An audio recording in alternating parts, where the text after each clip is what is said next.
and gentlemen, your attention, please.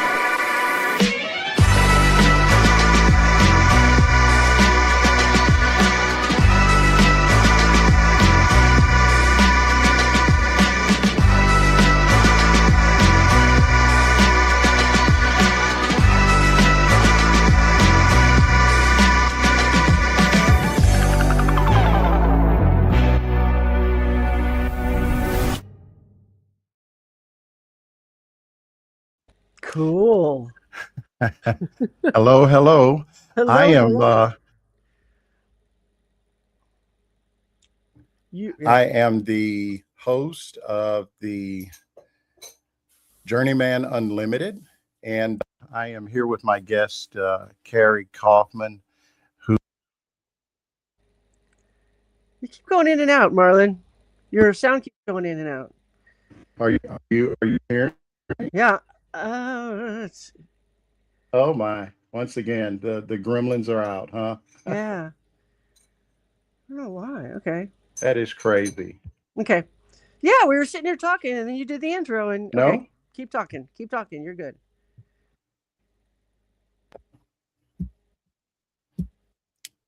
How about now? Yeah. I hear you. Okay. Do you hear me? I hear you. Perfect. So, the reason that we're all here is that Carrie recently wrote a piece, just sort of doing a download of the of what happened, or maybe an after action report is a better way to talk about it. In terms of what happened last week in Texas in the Democratic primary, and I've been sitting here mad about it, but I hadn't written anything about it. And when I saw your article, I just thought, well, you know what? I haven't talked to Carrie in a while, so it must be a sign from above, I guess, or from somewhere that we need to talk. So, Carrie, why don't you do this? Why don't you kind of give us the rundown on your piece, and then we just kind of go from there. Oh, sure. How do I approach this? Let's see here. Jasmine Crockett was running for Senate against in the primary against Rich Tallarico. There's a lot to say about how Tallarico got here, so I want to talk about that. But what I noticed was the same thing I noticed back in 2016. Like all of the, we have a phone. I'm sorry. All of the Bernie Bros, all of the white liberal men who think that being white liberal men makes them immune from being racist or sexist, they came out in droves to explain why Crockett was too much. Unelectable. Unelectable. I mean, her message was, she put out this ad that was awesome, right? Like this lightning coming off of her. I'm Superwoman and I'm going to beat Trump, right? And Tallarico was like, well, the economy. And I have to say, I do like Tallarico. I like his policies, right? They both pretty much have the same policies, but they put themselves out there differently. And we like the smooth white guy. We don't like the fierce black woman. This is just who we are. And I'm not okay with it that MAGA does this, but I understand that my hair is just like getting in my face. It's driving me crazy. I understand that MAGA. Hey, what a problem to have. These. I recall in a distant, long ago and far away, I used to have a similar problem. Sure. But not lately.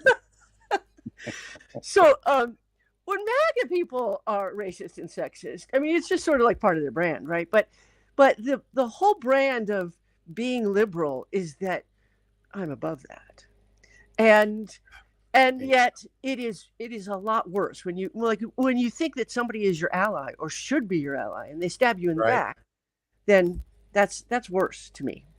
So it just became, it was so obvious.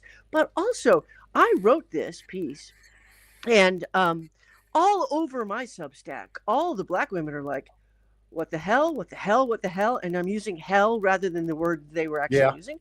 Oh, this And is, you know what? This is not a family show, so let it rip. okay, and all of the white liberal men were like, "How dare you write this? This is bogus. She was a bad Uh, candidate." And she was just yelling all the time, and like all the stuff that they said about Hillary Clinton, all the stuff they said about Kamala Harris, suddenly was true about Jasmine Crockett. Wonder what they have in common. And yeah, and what it could it pissed me be? off.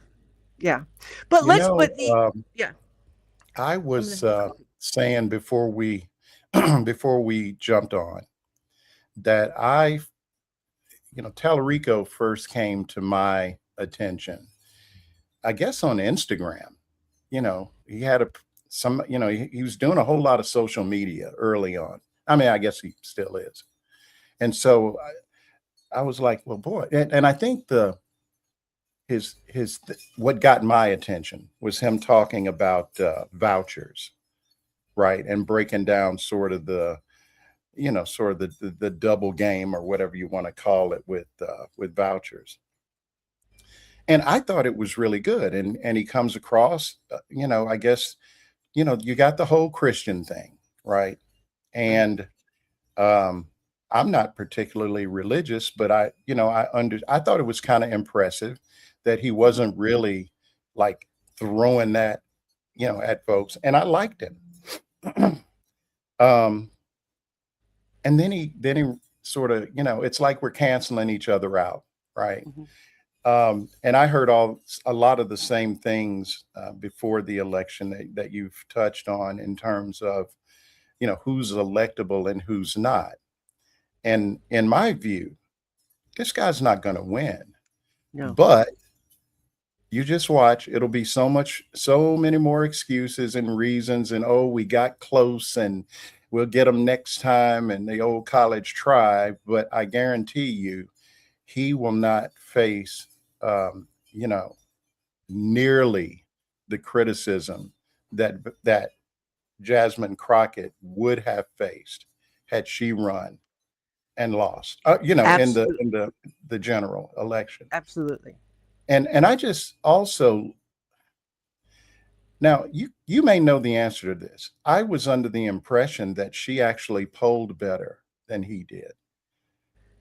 I've seen She some polling where did. she was She ahead. did. And when she first got in the race in December, Yeah. she said it took her a while to decide whether to get in the race because they were looking at polling and she wasn't going to run Hmm. if the polling didn't show her winning. Right. And I And also saw where she offered, like, here's the story that I heard, and you may know if this is totally accurate. Okay. The idea was Tallarico's going to run for governor, yes, and maybe Beto, I think it was attorney either general Beto or or something. Allred. And I think then it you may have had been Colin Beto. Allred, maybe, Right. I don't know. But there was a slate. There was a whole little idea that you get him at the governorship, you get Jasmine Crockett running for Senate. She's already in Congress. I Right. mean, in the Right. House, right? Right. This guy is, and again, nice guy, seems like, I don't know, but he's a middle school teacher and he's a state senator, I guess. Now you tell me what black person gets to step literally like like here's a ladder and I'm going to put one Mhm. foot on the bottom rung and skip all the rest of the rungs and go to the top. So you're telling me I know the answer to this. I don't Right. care who it is. Name a black person. Oh, wait a minute. Actually, I can name one. Could name Now one, that I too. think about it, I can name one too I who do know became one a guy state that did that, senator, but and then I think his name yeah, was Barack yeah, something. Can't exactly. it does As you it'll were come to me. talking, It'll I'm come like, to me. It was well, something yeah, weird, but like something Muslim sounding. But anyway, anyway, yeah, you have that to have a guy. But lot of otherwise, charisma and to I be don't able to. really put Tallarico on that level. I don't No, put anybody on the Barack Obama level. no, People no. talk about Bill Clinton, and I'm from Arkansas. Yeah, Yeah, great orator in yeah. his day, but I put Bill Clinton. he's at the top level of what I call the homespun kind of Republican, Democratic delivery. Like if there's a counter to Mike Pence, it's Bill Clinton, but Bill's way, way better Right. at it. And It's so anyway, I just, it just troubled me that this seemed almost, as I watched the election, I told my wife this, I said, if I didn't know better, it's almost like the Texas Democratic organization is in cahoots with Paxton, because why would they agree to some of the terms that they did? Like the whole thing where it used to be you could just sort of vote in your district at anywhere, you didn't have really a specific right. place. And why would they agree to something Did like they that and agree not to tell that, their or was people? that just pushed through? I don't think the Dems have any My power. understanding was it was an agreement. Now, I could be wrong, but you're probably closer to knowing this than me, but that was something that I'd heard. I would have to double check that, because my understanding was that it was, well, I don't think it was a state law, but it was something that the Secretary of State did. Just willy-nilly changed it, and they're Republican, and there was Okay. nothing that they could do about it. And there was no nobody was told where they were supposed to go. Nobody Yeah, you was had people told about showing this. up. I mean, one of my friends called me and said, "Well, man, she didn't even get the black vote, and enough of the black vote." And I'm like, "Yeah, because it Because was they all were in Dallas County." right. That was part of it. I mean, to be fair, she did not. Even if she'd gotten every single black vote in Texas, she would not have won. He beat her by a lot, which we can talk about for a second. But I want to go back to the so that he was going to run for governor. Yeah, saw what I this. heard was that the consultants got involved, and they Yes. took him to New York and wined and Yes. dined him. And the next thing you know, he comes back and surprised his staff even. Yes. He's suddenly not going to run for governor. He's going to run for senator. There was somebody who actually made a video, put it on Substack, and I cannot find it now. Was it a woman?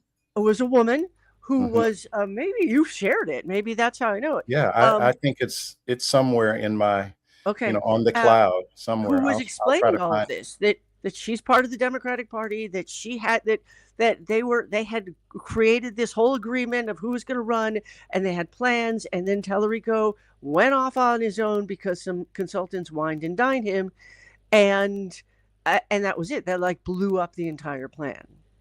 And then, Crockett, if I remember correctly, was not part of that, because I remember when Crockett got into the race, I was like, oh, okay, so she's now looking at this and going, well, it's all blown up. I'm going to get into the race anyway.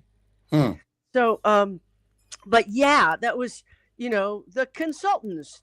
I think that what has hurt Democrats more than anything in the last few decades has been the consultants. I mean, I was in in 2011, I was in a workshop for LGBTQ people to think about running for office, which I'm not going to do. And, that sort of put me off of it. But one of the things, somebody was giving a pitch, and they were living in the equivalent of Boys Town in Chicago. So they were living in a very gay neighborhood in Texas, actually. And they were like, that part of their pitch was talking about the community, the gay community. And the consultants who were running this thing said, oh, no, you can't talk about being gay. And everybody in the room went, but then why are we here? Right. And that is what that's what I learned more than anything. Just vote for who we tell you to. Right. Is that the consultants want to homogenize everybody. And the voter they're going after is the middle of the road, racist, sexist, homophobic voter who's kind of uncomfortable with that, doesn't really want to talk about it, but might vote for you if you smile right. If I get one more email from James Carville, somebody's gonna get hurt. I mean, and you have to understand, I've been getting emails from James Carville since I lived in Arkansas 20 20 something years ago. It's too much. And like I said, I'm from there, so I had to listen to him all in the 90s. He's still here. I actually found that video. I'm going to try to figure out how I can that play would it. be I think it's great. the one you're talking about. Okay. Send it to Just me too. 1 second, and I think I can do this. I don't know. High tech, Marlon. This is really yeah, cool. I know. We got like fancy stuff here. I think I can find it. Just but let's see. Bear with me. Anyway, you know, while we're waiting on my skills to technology to come together.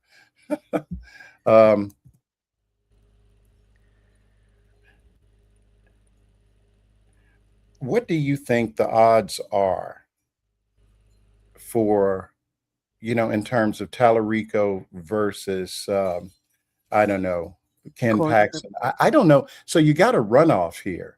Has Trump endorsed anybody? No. Trump was asked the other day about it, and he said, "Oh no, they're both good," and walked away. So he's refusing to endorse. He is something else, man. I got to tell you, he is something else. So assume I don't even know who's got the best chance in your view. Cornyn. I think, but weren't they basically a dead heat? Cornyn was. I don't know. I have not looked at the numbers in a couple of days. Well, I mean, they had to be pretty close just to be in a runoff, right? Yeah, because they neither got 50%. But Cornyn was. I don't know. It was in the 30s, I think. Yeah. Between the two of them. Yeah. I think Cornyn will, if Cornyn is the nominee, he will beat Tallarico going home. Oh yeah, he'll be. I mean, because he's got every advantage. He's been in the Senate for since I can remember. I don't even know. He's a name people know, and low information voters. I mean, honestly, I really don't know. So I have the video I think that you were referring to, and I'm going to play it, and then it's I don't know, it's a minute or two, but I think this woman lays out at least what appeared to kind of be the story. So let's take a listen. This summer, we were supposed to have this all-star statewide slate that was going to run in Texas, and it didn't happen. And you know how everyone's been asking what happened? Well, I'm ready to spill the tea. Several of you have sent me this article from today in which James Tallarico says, I called Jasmine Crockett in July and she said she wasn't running. That's why I decided to run for Senate. As someone that was involved in discussions with all of the camps, Summer, I know that's not exactly true, so let's rewind. You see, for the first half of 2025, James was actually very committed to running for governor. That's what he had built his brand on being the anti-app. And it's already been publicly reported on that he was in conversation with Beto and Joaquin Castro to form this statewide slate. Castro saying, I'll run for attorney general since I'm the only attorney in the room. And it would have been a great slate, because think about it. Beto probably could not have gotten donors to buy into a rematch against Greg Abbott, but for a Senate run where he can show them that he's got a full slate supporting him, something that he didn't have in 2018, donors are ready to bite. And all three candidates would have benefited from Beto's massive infrastructure that he's built. Republicans would have also spent most of their money attacking him, and we probably could have snuck the other two through. But then in late spring, a consultant named Liz Smith flew Tallarico out to New York City. She wined and dined him, introduced him to some really big names. And when he came back, his staff has said they were caught completely off guard and shocked to hear him say that he no longer wanted to run for governor and was all in on running for Senate. All summer long, people worked to try to get this statewide slate to happen, knowing that it would be very hard to imagine a scenario in which we didn't win one or multiple of these seats. Still, James was set on running for Senate and told people Paxton was an easier opponent for him to face. So one seat instead of multiple seats for one man. When he launched, that was the end of discussions, and everyone was willing to put on a face and play team to support him. Enter Jasmine Crockett. And late fall, poll after poll was showing that she would have a huge lead if she entered the Democratic primary. To her credit, Crockett said she was going to run her own polling to look at how she would fare in general, particularly looking at if she could expand the electorate, something that she thought was key to winning a statewide seat in Texas. And it's important to remember that this was all happening at the same time as major gaps were being found in the Tallarico campaign. There was serious concern about whether or not he could actually carry the ticket. And so everyone played this game of will she, won't she? But by the end of November, it was clear that Jasmine Crockett would be entering this race. And so once again, discussions started to try to build this statewide slate again, but But in order to do so, Tallarico would have to drop from the Senate race and move over to the governor's race. If he would agree to do so, there are multiple names ready to go that would file for other statewide seats to give us the best slate possible to make sure that we flip seats up and down the ballot in November. But at the advice of his consultants, whose experience is in federal campaigns, not state campaigns, he once again was the cog in the wheel when it came to getting a statewide slate. So there we go. I can't hear you. Oh, no. I couldn't hear her either. No. I can hear you. As soon as she started talking, my audio went out. Oh, no. Are you muted?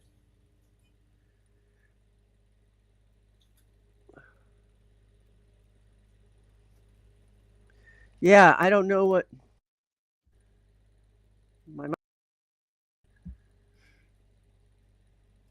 I don't know. Does that help? Unmuted your mic. Hello. I can hear you. You hear me? I can't hear you though. No way.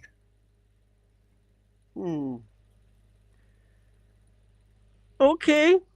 We love technology. It's so great when it works, you know. You're talking. I see your mouth moving. But I cannot hear you. Wait, let me make sure that I've got. But it wouldn't be on my end because it went out as soon as she started talking. Huh.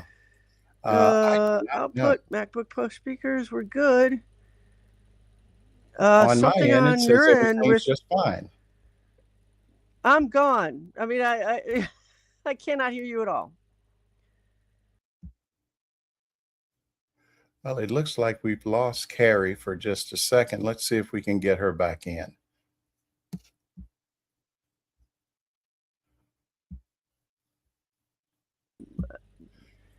I don't know.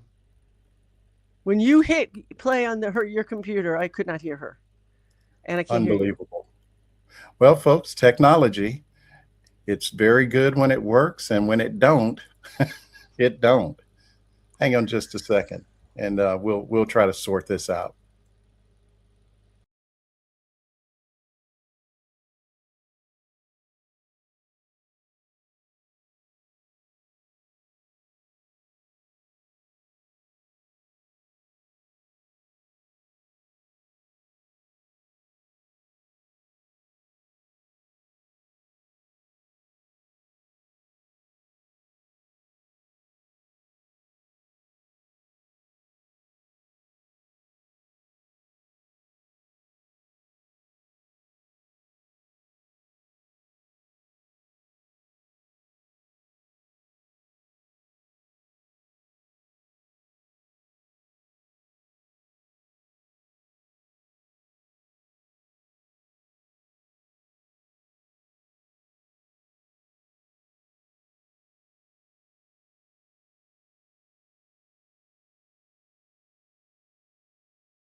Hello. I hear you. Do you hear me? I hear you. Yay. All right. All right. Weird. Okay. We did Okay. it. Yay. Yeah, I was talking I'm sorry. to, You know, said I try leaving. forced my family to always listen to all of my broadcasts, and my wife said she could hear you just fine. I couldn't hear. So, Oh, I could hear me. I couldn't hear you. huh. Oh man, that's Yeah. the important part, isn't it? You said though, I'm an idiot. You said leave the room, and I was like, We are not going to comment on that. that was the I stupidest saw it, thing and I've I ever just done. said, okay, I need to be a whole lot more specific. I need more coffee. That's what I need. Okay, Jeez. so let's continue. So, Okay.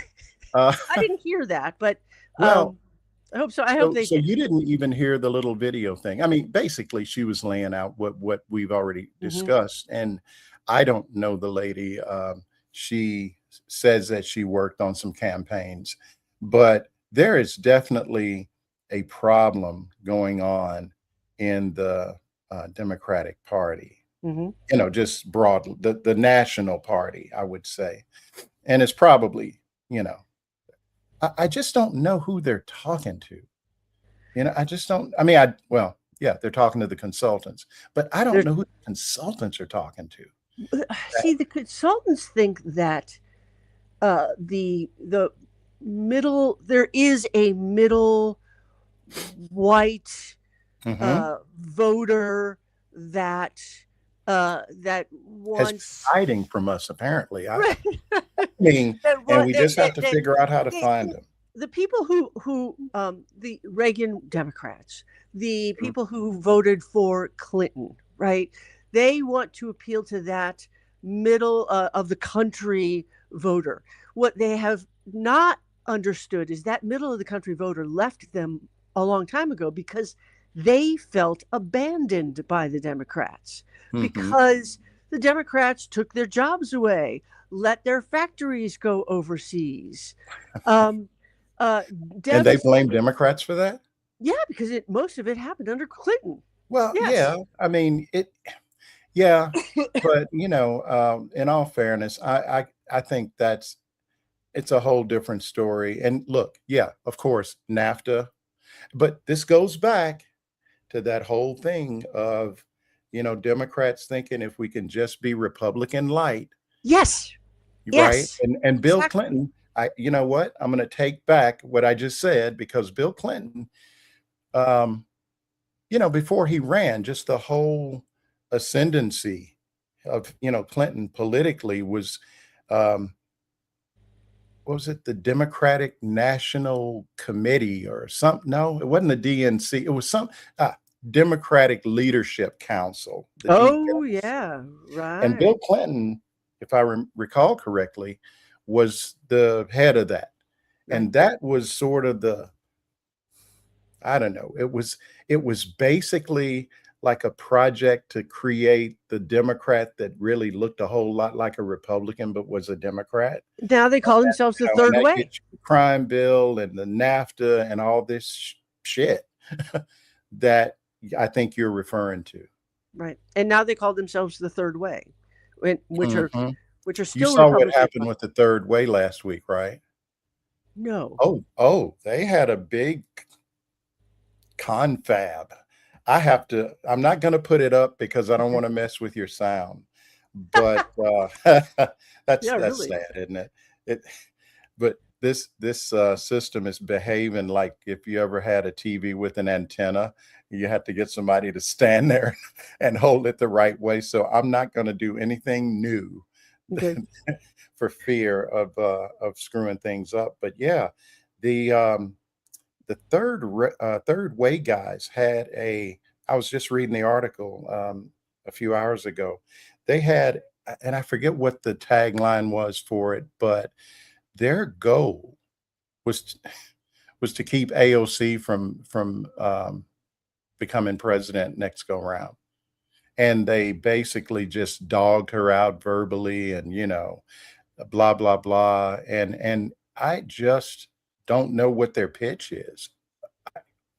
You know, not AOC. I mean, and I guess it kind of gets me because it's like, y'all really think that's the most important thing we need to be worrying about right now? Yes, because they're afraid of women. That is the most important thing to them, not to have a smart woman in charge. And also, they are deathly afraid of the people actually having a say in things, except for the people who want to have a say in things are so angry that we have a lot of people who don't know what they're talking about, who have not been educated, who the Democrats have been ignoring, and who voted for Donald Trump. Or Bernie Sanders. Like in 2016, there were a lot of people who said, I'm either voting for Trump or Sanders. Or Bernie. Right. Yeah. So they wanted change. They wanted to be heard. They don't want people who don't stand for anything. AOC stands for something, and everything AOC stands for is everything that these white guys don't like, are deathly afraid of. Everything Jasmine Crockett I found the stands article about, so this apparently was in Charleston, and I read about it on Axios. And basically it says that moderate Democrats are on a mission to stop the next Bernie Sanders, starting with New York Representative Alexandria Ocasio-Cortez. And, you know, basically they had this, you know, this event and, you know, I won't read the whole thing, but it's just anti-Bernie Sanders. You know, it's almost all the same stuff that happened when Hillary ran that cost us the freaking election, you know? And also Kamala, like, I was a Kamala fan in 2020.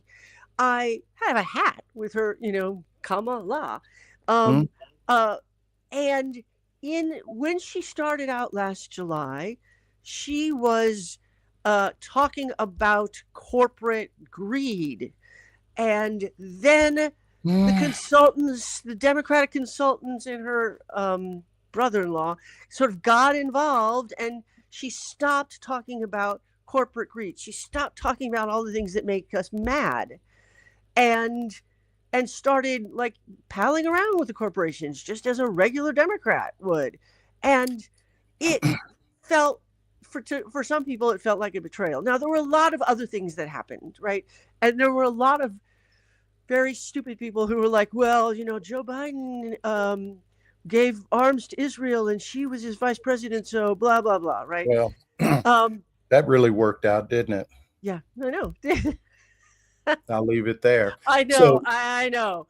But I like, you know, what the message they don't get is that people are pissed off because life has been made hard for us for no reason. There have been obstacles that have been thrown into our path for no reason.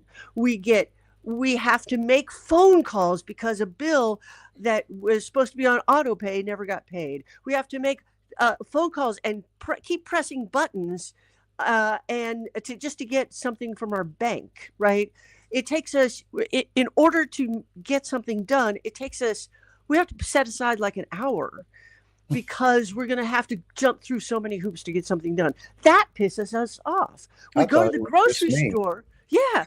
You go to the grocery store and you're paying more money, and that pisses us off, right? You cannot get decent customer service many times, and that pisses us off. We call our congresspeople, our senators or whatever, even our local people, and they don't get back to us, and that pisses us off.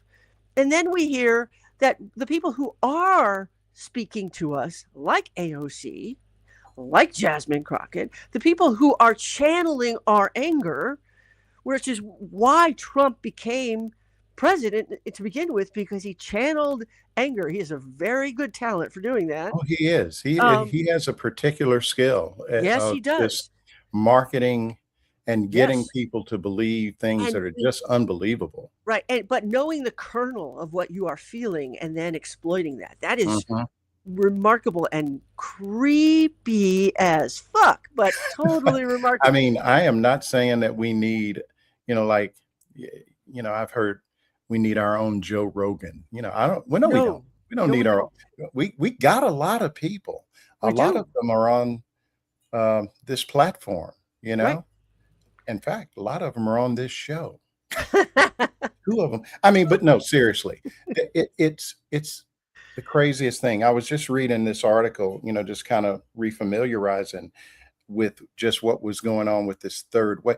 And I don't buy the argument that third way is a bunch of Democrats, because I No. feel like it's not really. I mean, yeah, there are some people who say that they're Democrats, but they could easily just sort of, move on over a little to the right and be Republicans. But They that's just just want to take us back to the exploitation of the 80s and 90s, and where we didn't know we were being exploited. mm. And there are too many people who life has gotten too hard. We do not make enough money to pay our bills, period. And it's going to And get worse, by the way, yeah, given what's going on in Iraq yeah. or Iran. Boy, Freudian. But I mean, I just, not to spend too much time on it, but I just think that we, or they, just grossly underestimated this what was going to happen when they attacked Iran. And Iran's been planning this for 50 years. They've been waiting on us to do something like this. And so, shameless plug, I'm about to drop a deep dive into, just not so much what's going on, but just the ramifications, to the economic impacts. I call it fault lines. But anyway, I digress. I just think that it makes no sense to me. And what it's, I'll be 68 in a month or so, right? And I don't think like these people. So it's not a age thing. It's something, I don't know the word for it, but Insanity. that'll work. But no, I mean, really, this is Trump wanting to be, well, first of all, Netanyahu convinced him, right? And I hear that Lindsey Graham basically gave Netanyahu the crib notes on how to convince Trump. Yeah. He literally got on television talking about it. And it's like, dude, really? Yeah. You probably should have kept that to yourself. I mean, Yeah. but Lindsey Graham, God love him. Power and insanity. That's what it is. That's what it's about. But, back to just the conversation about, AOC and progressives. There is a very interesting article in the New Republic. And it's actually by Perry Bacon. I don't know if you remember Perry Bacon from, I think he was with 538 for a long time. And it basically he says, was on the Melissa Harris. oh yeah, show yeah, for a right, lot. right. Yeah. So the articles, the headliner is, guess what moderate Democratic voters aren't anymore? Moderate. And then it says 2 new polls suggest that moderate Democrats want higher taxes on the rich and some measure of economic populism. Moderate isn't what it was in 1992. And Correct. that's interesting because that's the year that Bill Clinton won, if I'm not Yeah. mistaken. So it kind of goes on just to say, and it talks about this third way conference, and it, basically breaks down, what happened and so on. And it just says that now there's some evidence emerging that suggests Democratic voters who describe themselves as moderate are actually in a different place. They want Democrats to push harder to increase taxes on the wealthy, corporations, and don't think the party is overly liberal on issues such as abortion and transgender rights. So I'll leave it there. I'll be sure to post this in after the show. But it's just very strange to me, given that little tidbit. Yeah. It is just strange to me when you have these, I call them athletes. I always think of things even though I don't watch football anymore at many sports, AOC is like a starter that you've got sitting on the bench and you're wondering why you keep losing. Okay. And it's just downright crazy to me. As And is Crockett. I have heard guys I know, I have to correct them because they don't seem to have an understanding of how smart this woman is. in their mind, all they think of is the bartender thing. Well, yeah, she waited tables, I guess, while she was going to college and supporting her family. And if I'm not mistaken, she graduated like, I don't know, summa cum laude from Boston College, degree in economics. And I don't know, she's way smarter than me. And I have yet to see her, in these, in hearings and that sort of thing. I mean, she just handles people. And I think, they look at her and they think, oh, this, she's a lightweight, she's young, whatever. And then the news, the screws just keep tightening and tightening. And the next thing you know, they're like, what the hell just happened? Because she comes in and she is always prepared. Mm-hmm. And I'm not saying she doesn't make any mistakes, but. Ooh, you just froze. What is going on here? Marlon, you froze. Okay.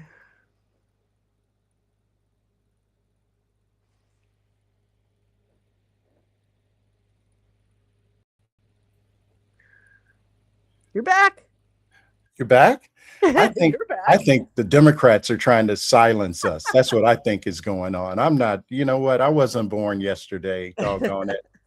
As soon as I start talking about AOC, here they come. I heard about this kind of thing. Boy, Carrie, I am so sorry. I have no idea what just happened there. It was like the internet just said, no, move on. This is like in the 21st century. The fact that we can even do this is kind of remarkable. Yeah. So if it screws up a little bit, who cares? But with AOC and Jasmine Crockett, it's that these guys, the third way guys, the men who have sort of like carved out their niche don't understand what any of them are saying. What they're saying is not what these guys have been told is the right thing to say. And by these guys, I also mean a lot of national journalists who also have been inculcated into this. Mm-hmm. And they're saying something totally different, and it has to be wrong. The people who are out in the field talking to people know that this is actually what people think and want. And you're right. The Democrats aren't moderate anymore in that way. We're moderate in the way people were moderate. What the hell is radical about just like wanting some health care? Wanting some health care. Wanting a minimum wage. Right. Wanting a minimum wage that actually is the minimum that you need to live on. These things are, yes. There's nothing radical about that. Yeah, it's kind of crazy. Now, we were talking about Tallarico, and I meant to ask something. Didn't he take money from Miriam Adelson, the gambling person? Actually, no, it's her husband was, basically was just, he kept Newt Gingrich in 2 or 3 races. Just, here's 10 million. But he didn't make his money from gambling. He made his money from conventions. And he was a horrible man. They're Las Vegas. He's from Las Vegas. So, but I have heard that he is taking money from Miriam Adelson. I can look it up, but I'm afraid to leave to go out. You don't have to. I can do it right here. But carry on, Carrie. But yeah, that is somewhat problematic. Given that the Adelsons have done a lot to kill journalism. Like they bought a paper in Israel and turned it into a mouthpiece many years ago. Oh, really? And then they bought the Review Journal here in Las Vegas and trashed that. Wait, which one? And the Review Journal, the only newspaper left in Las Vegas, the only print newspaper, really. And they give incredible amounts of money to politicians to do their bidding, and they are very problematic. Yeah, they supported Trump. Yes, and I don't know. I had heard that he took money from Miriam Adelson. So, according to Politico, and this is back in August, Now, he may have given the money back. I don't know what happened since then, but evidently Miriam Adelson, I guess, through a PAC that, is sort of backed by her. Um, Evidently, it was she was his biggest single donor to his state house reelection bid. So there's that. That's to me now you have to understand. I mean, Sheldon Adelson was her husband. Yeah, And Sheldon. he was one of Trump's largest financial backers. So what the hell? I mean, I don't understand that. Yeah. But hey, I mean, the money's green, so yeah. I Well, just have maybe part of what the moderate Democrats also want is money to be out of our elections, so that we can well, actually talk about ideas. The other thing, like, I don't want to get into that because it's how media works, right? yeah. We are inundated. The reason money is important in elections is because we have been trained over our lifetimes to believe and be triggered by certain things that the media feeds us. We have no idea even that we're triggered, right? If I say you're loving it, I'm loving it, you're going to think McDonald's because it triggers like this response, right? There is a whole lot that we get that the media knows how to work us, and you need money to do media, and then media to trigger people to do what you want them to do, and it's almost like they're being, there's this machine that is controlling us. So that's an issue, right? If we get money out of politics and then fix the media so that we can actually hear ideas, but we also have to have people who can. Oh God, I can go deeper and deeper into rabbit holes, but I've been reading a lot from and heard from my kids' college professors that there are a lot of people who go to college who can't really read, who are functionally illiterate.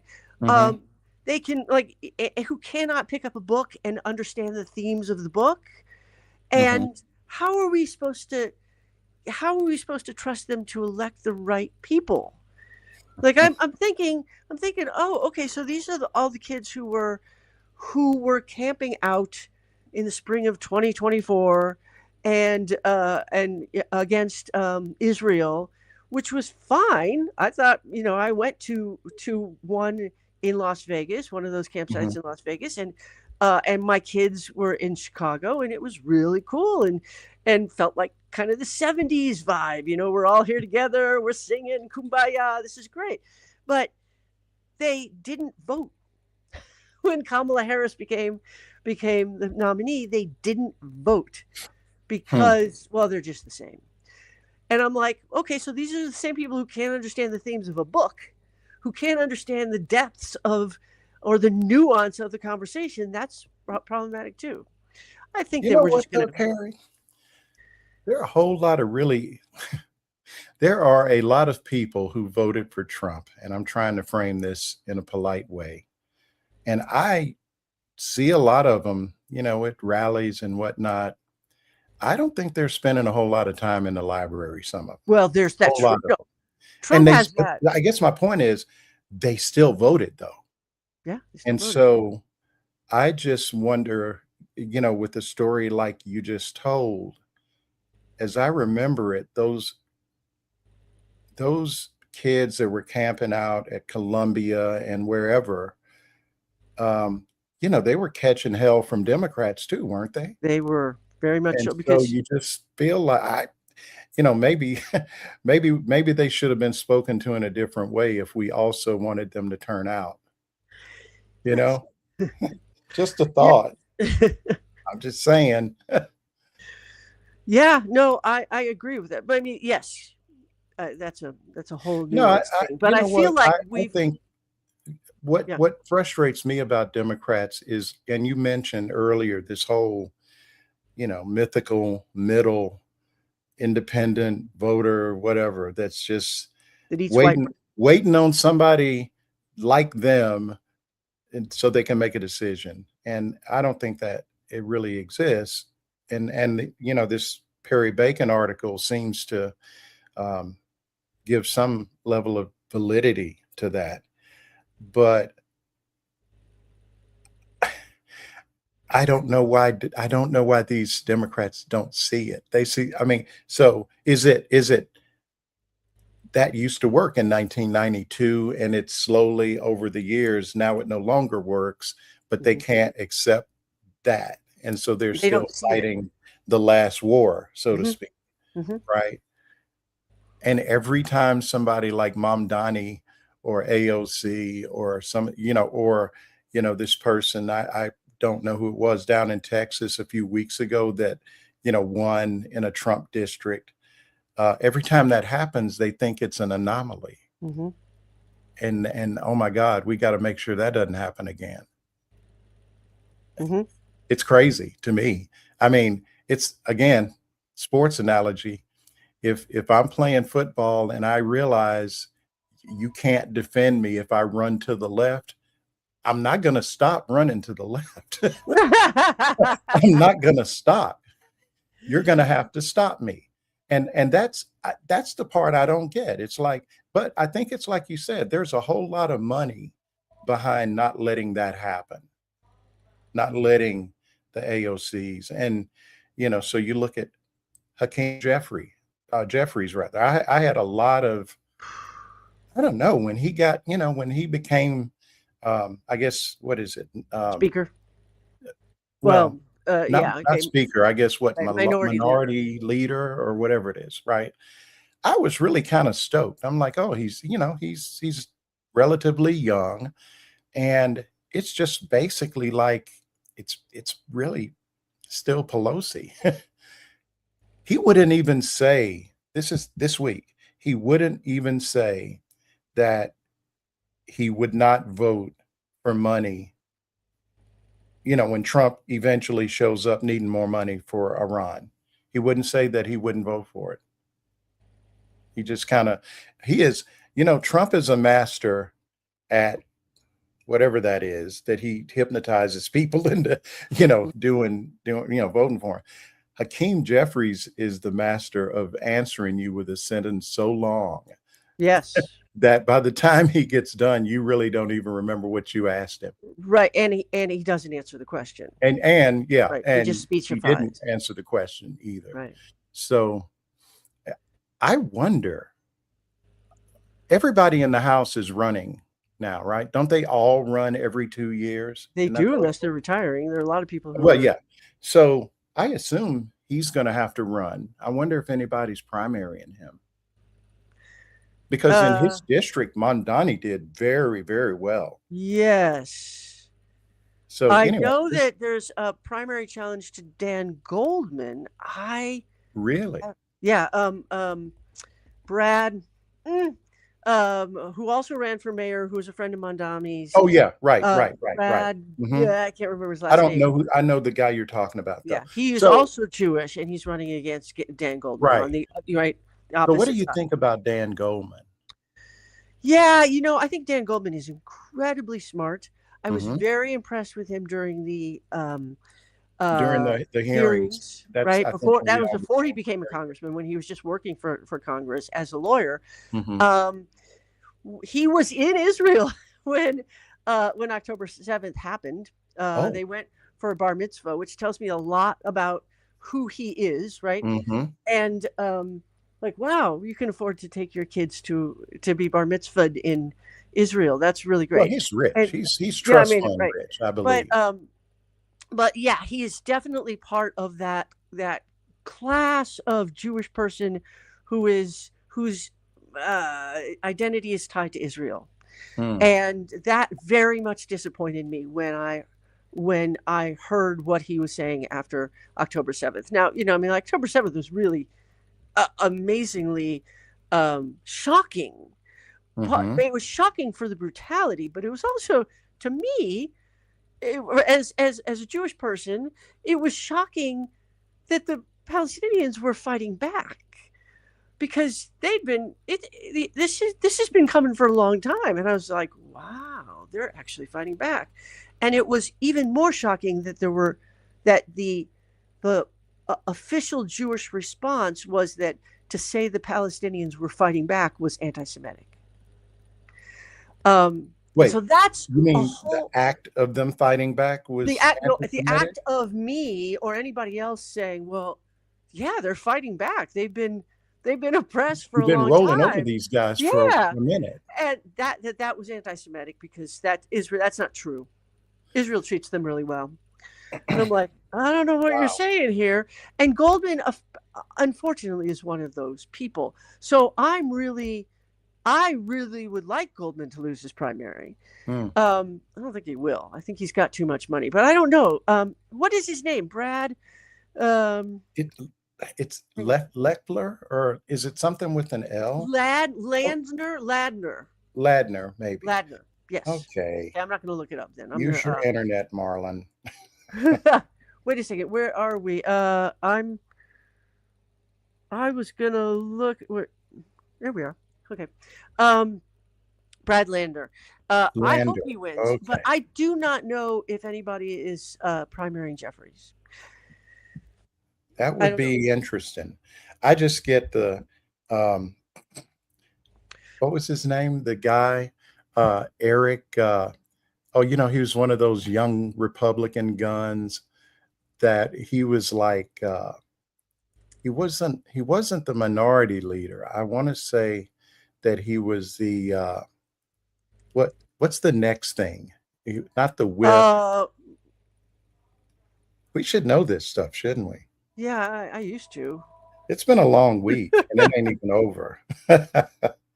But yeah, Eric Cantor. Yeah. Eric Cantor? Yeah, I remember Eric Cantor. And remember how he got primaried by like just some random guy? Yeah. Because folks were like, and I think, that was back,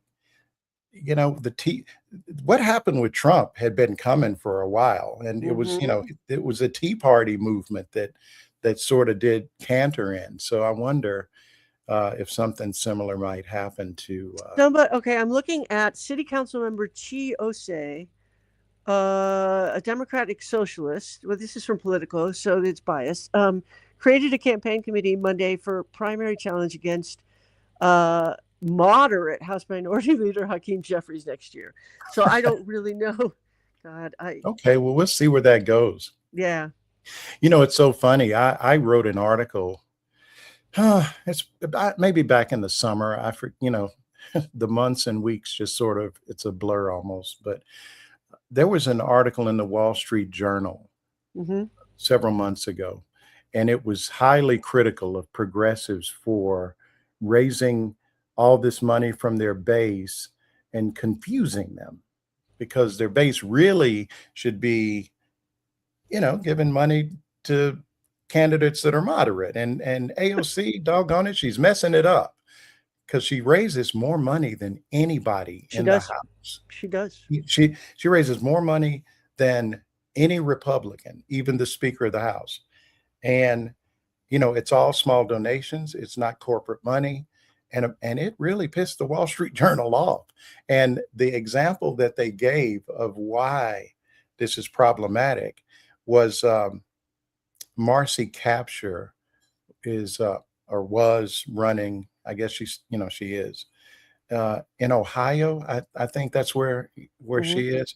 And the race was really close, and they described it, and I looked at it and I said, boy, you kind of glossed over the fact that this lady's 80. That might have something to do with why that race is so hard for her. Maybe they don't want, and she's 80 and, very middle of the road.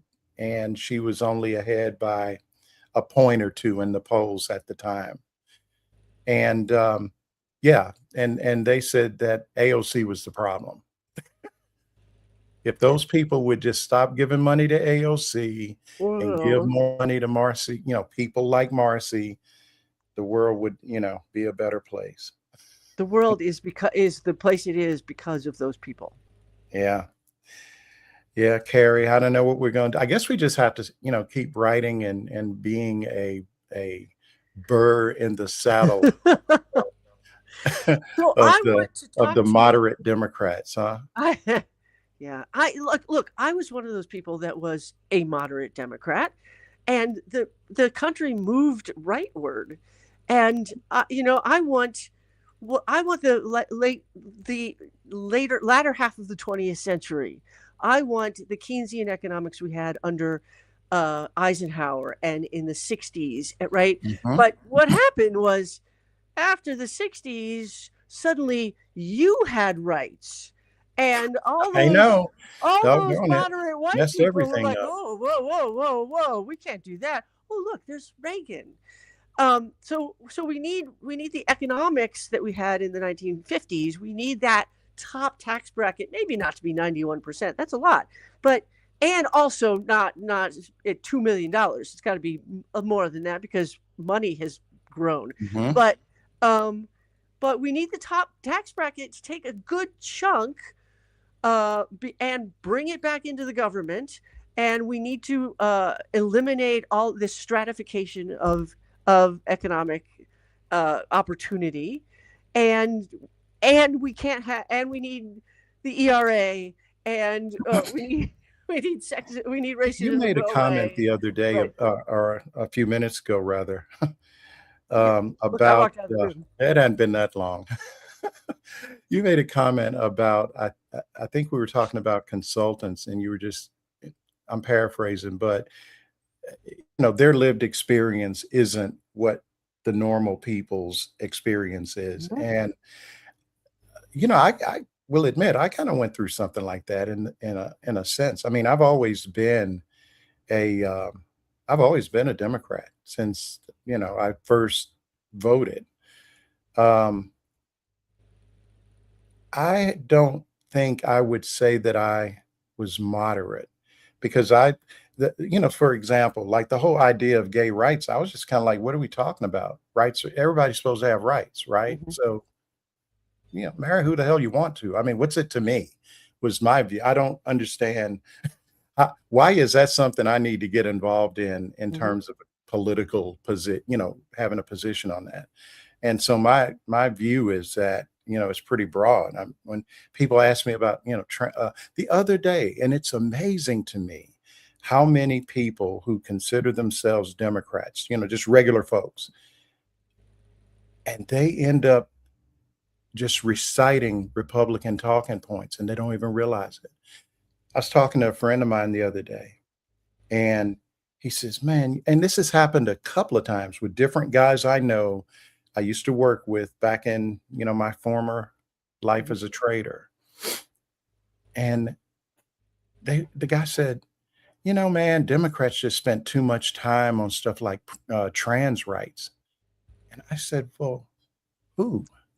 Because the only people that I hear talking about this are Republicans that are saying that Democrats are doing all this stuff. Oh, how funny. The guy's calling me right now.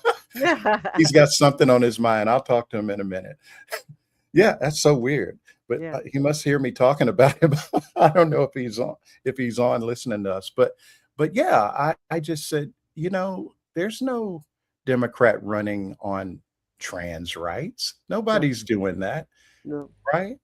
And so just the other day, this guy, he comes up, a different guy comes up, says the same thing. And I said, "Look, man, you got to really, first of all, read my shit." And you'll understand. Read my stuff. Come on, you're paying for it. Now read it.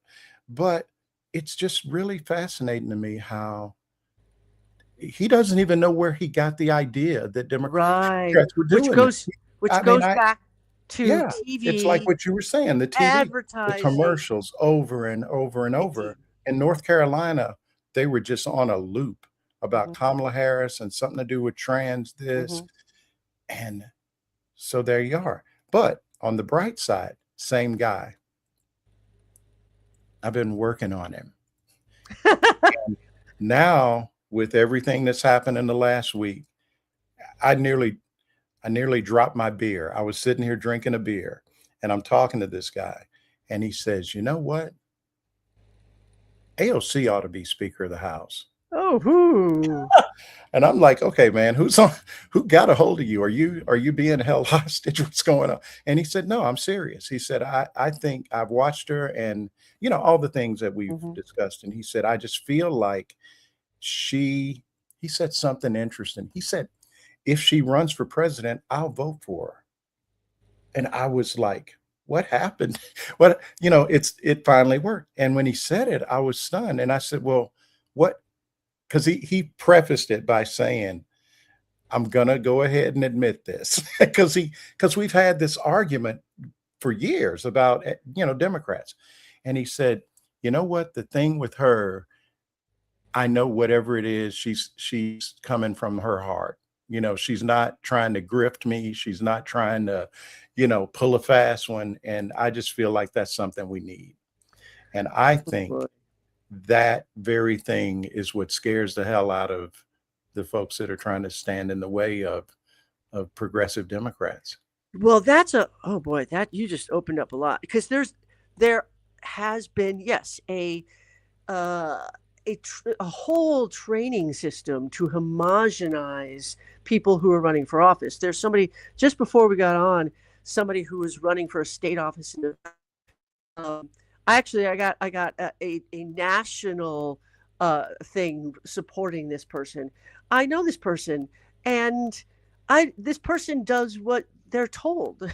They don't stand for anything, and I'm not going to vote for this person, even though they Mhm. are a Democrat.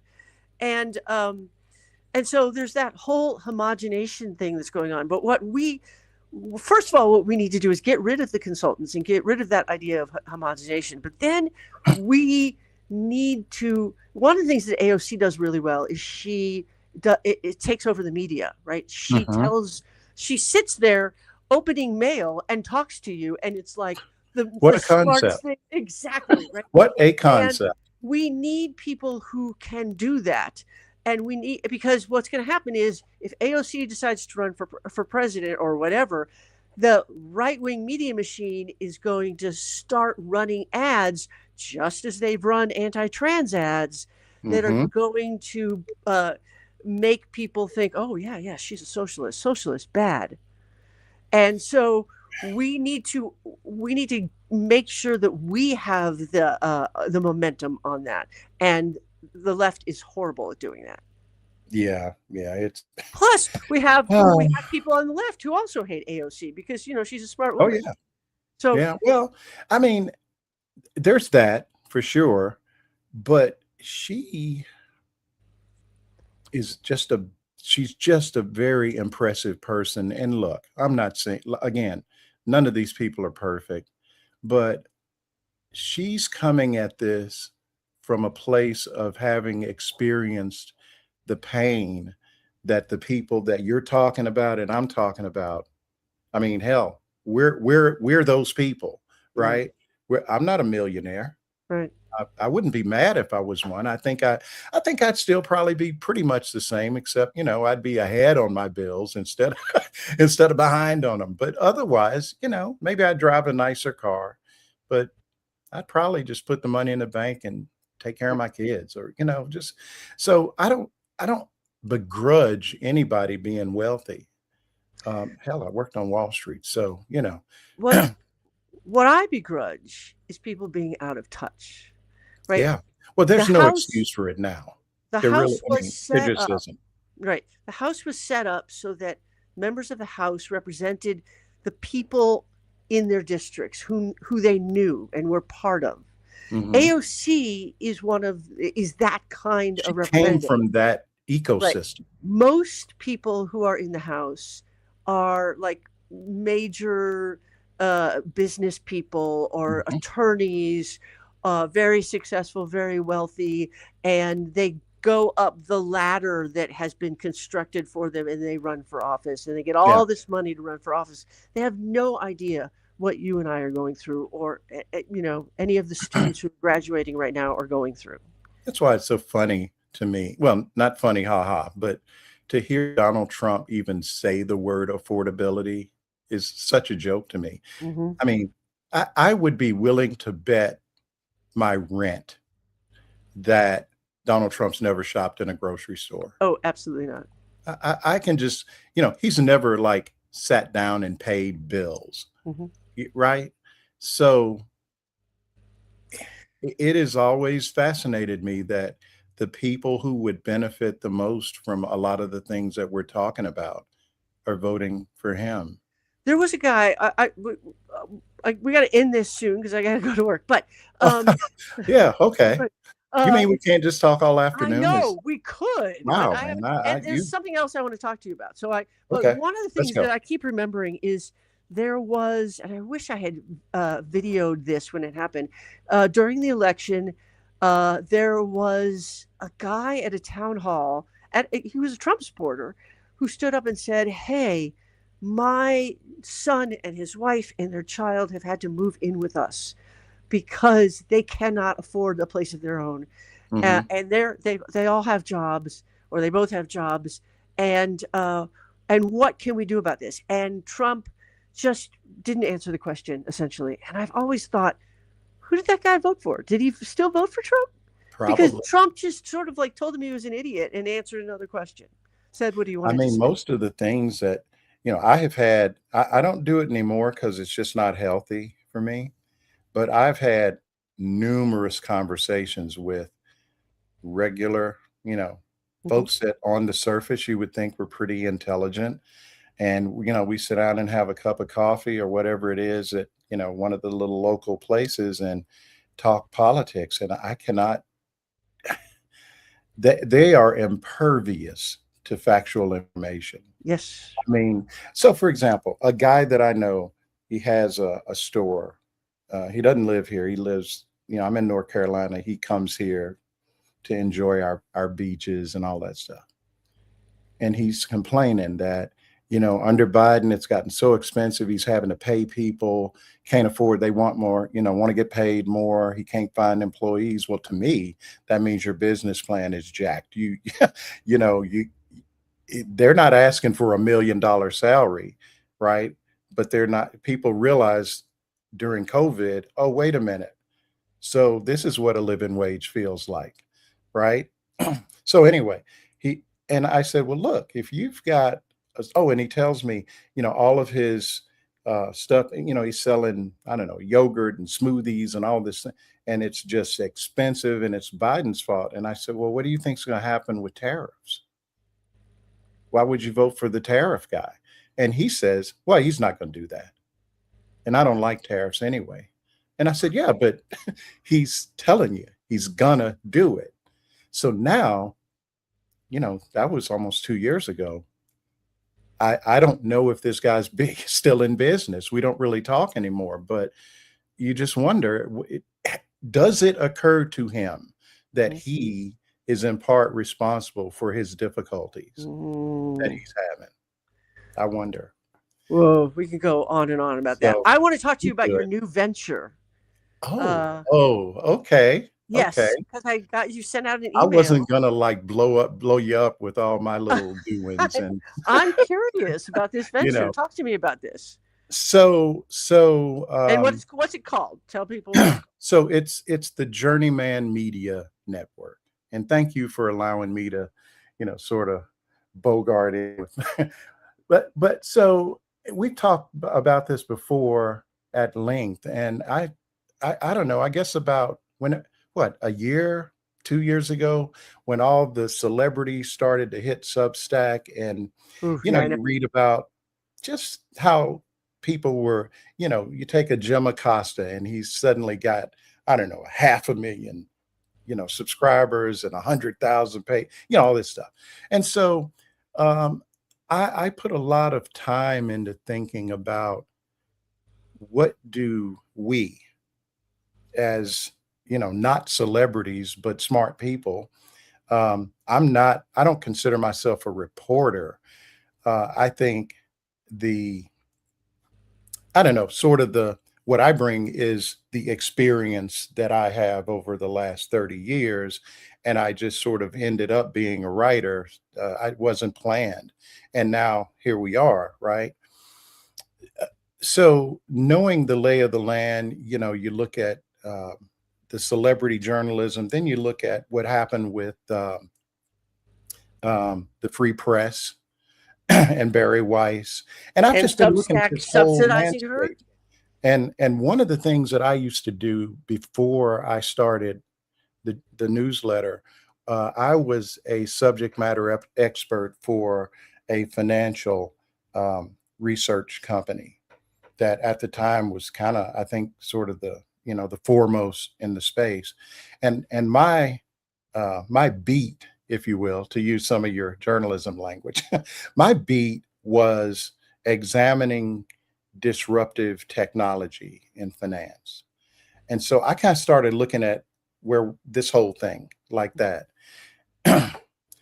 One of the things that the Free Press, after I got through being mad about it, it's basically proof of concept that something like this can be monetized and grow and, not just be a hobby.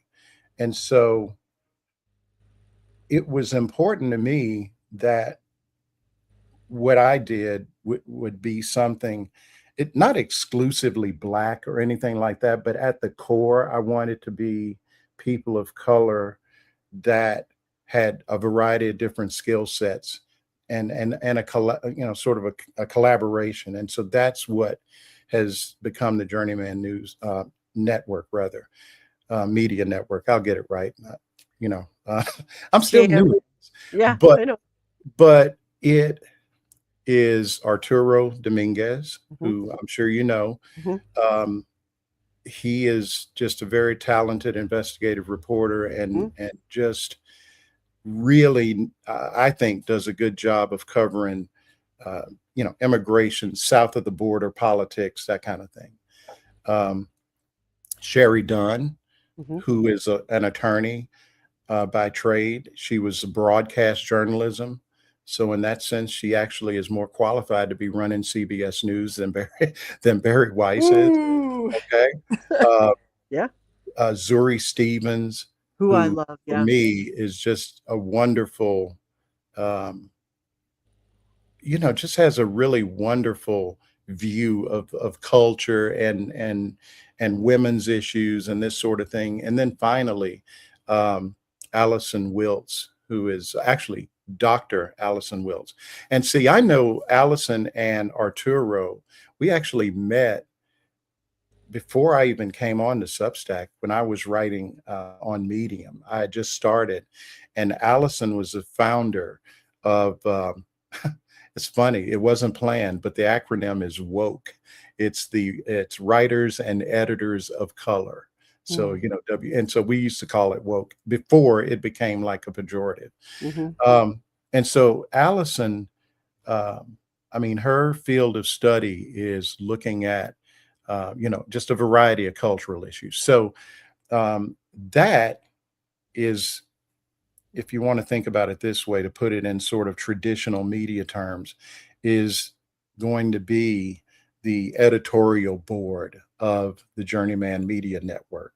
And, and we'll collaborate. And I think the most interesting part, and this is why, I'm on this platform instead of broadcasting on my phone, was we wanted to be on top of a platform like Substack, but not tied to it. And the idea is, we want to be on YouTube. We want to be on all these spaces so that if, Skydance Paramount decides to buy Substack, we're not out of business. Right. And over time, we announced on Tuesday, but the idea is that, there's an ownership component to it also. So it's not just folks, contributing to something that's going to help me and not help them. And, ultimately we're going to look at avenues. I'm not interested necessarily in venture capital money, but, maybe some of these good billionaires that people keep telling me about, maybe some of those guys will look at what we're doing and think, oh, wait, this is something that, this is a foundation of something that we could support and turn into something. Because I just think that's what Democrats are lacking. And, if, we're not tied to the Democratic Party, like some other, you know, ventures of this type are. And that's on purpose because I don't always agree with Democrats. Yeah. Right. And I just want to be in a place where we can dissent, we can agree, and we can just sort of do our own thing. And actually, I've got an idea that I haven't even really presented this to the group yet, so I'm not going to talk about it here. But you know, just an idea of sort of a deep research, and I mean, you know, being able to do those kind of things where we're not just, and it would be great if now that we sort of got the foundation, if we had the capital behind us, that we didn't all have to worry about, oh shoot, I got to get some more subscribers, you know, I got to, you know, but I mean, and maybe this is where we can sort of wrap up. The Journeyman newsletter accepts paid subscribers, and we and we accept free subscribers. We love you all, but you know, the paid subscribers keep the lights on, and I'm sure you know, Miss Carrie Kaufman is in the same boat. So if you've enjoyed listening to us, you know, spitball on all this stuff and overcome significant technical difficulty, then you know, perhaps you can you know, find it in your hearts to support us. But you know, we're trying to do some good things. We are And trying to. it's got to get done. I'll tell you something, and this is how I know that I'm on the right track. A couple of weeks ago, I spent a few hours putting together a mailing list of all the various Democrats in North Carolina. So I sent this email to the North Carolina Black Caucus, the LGBTQ caucus, there's a Hispanic caucus, you know, and so on. And the email was just introducing my newsletter. I'm here in North Carolina. You know, you would think they would want to support something like that. I read about, and I know for a fact that they've got budgets for this sort of thing, you know, $50, $40, whatever it is, not a lot of money. To date, I've received not one response. Yeah. And that's kind of sad, isn't it? I mean, I'm not going to live or die whether, you know, they give me money or not. But it's just that no one even bothered to say, hey, thanks, but we're not interested, or, you know, whatever. No response at all. And it wasn't as though, you know, a bunch of emails bounced back. They got them. They just, yeah. So I just think Republicans do such a better job of connecting all the way down the food chain to the guy that's running for dog catcher. You know, somebody's going to reach out to that guy and see if he wants to run for whatever the next level up is. And Democrats just don't do that. I've never been, I mean, look at my background. I've never been approached by a Democrat to run for anything. Right. I mean, now they do want my money that I don't have, but but otherwise, no. So anyway, thanks for letting me you know, kind of filibuster there for a minute, Carrie. I really appreciate it. I appreciate you coming on. Yeah. I know you got to go to work, so yeah, I got to go talking to a microphone. But yeah, folks, subscribe to You're Overthinking It by Miss Carrie Kaufman. Thank you. And you know, we will see you folks on the other side next time. Hopefully we'll have all the kinks worked out. Cool. All right, Carrie, take care. Enjoy the rest of your day. You too. Bye-bye.